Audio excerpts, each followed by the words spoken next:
வண்டி கொண்டு வந்த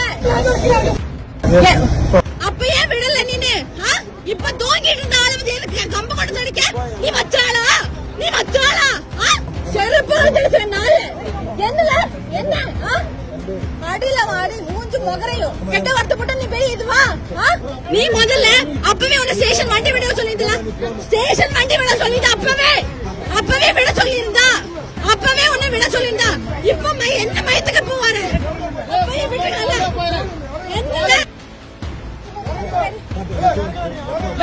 அவன் இப்ப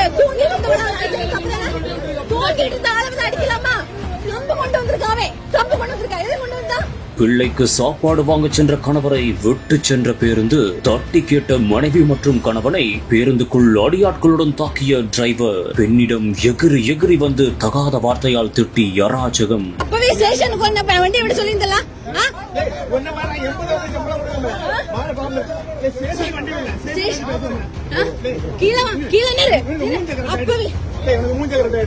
நள்ளிரவில் தனியார் பேருந்தில் காத்திருந்த பேரதிர்ச்சி. சென்னை கோயம்பேட்டில் இருந்து நாகர்கோவிலுக்கு செல்வதற்காக தனியார் சொகுசு பேருந்தில் செல்வன் மற்றும் அவருடைய மனைவி ஆன்சி பிள்ளையுடன் பயணம் மேற்கொண்டுள்ளனர். அப்போது கிளாம்பாக்கத்தில் பிள்ளைக்கு உணவு வாங்குவதற்காக செல்வன் பேருந்தில் இருந்து கீழே இறங்கிய போது பேருந்தை நிறுத்தாமல் ஓட்டுநர் இயக்கியதால் பெரும் பரபரப்பான சூழல் ஏற்பட்டுள்ளது. இதையடுத்து இருவருக்குள்ளும் வாக்குவாதமும் ஏற்பட்டுள்ளது. அப்போது ஆட்டோவில் வந்த செல்வன் மீண்டும் பேருந்தில் ஏறியதும் அப்போதும் வாக்குவாதம் ஏற்பட்டுள்ளது.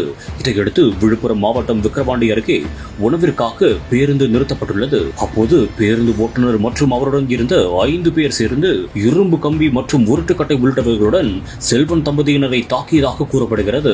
இதையடுத்து பேருந்தை ஸ்டேஷனுக்கு விட சொல்லி மனைவி கூறியதாகவும் ஆனால் அவர்கள் அங்கு செல்லாததாகவும் கூறப்படுகிறது. இதையடுத்து பேருந்து இடையிலேயே நிறுத்தப்பட்ட பின் இரு தரப்புக்குள்ளும் கடுமையான வாக்குவாதமும் ஏற்பட்டுள்ளது. இந்த சம்பவம் தொடர்பாக தற்போது காவல் நிலையத்தில் புகாரும் அளிக்கப்பட்டு அவர்கள் தீவிரமாக விசாரணை செய்து வருகின்றனர்.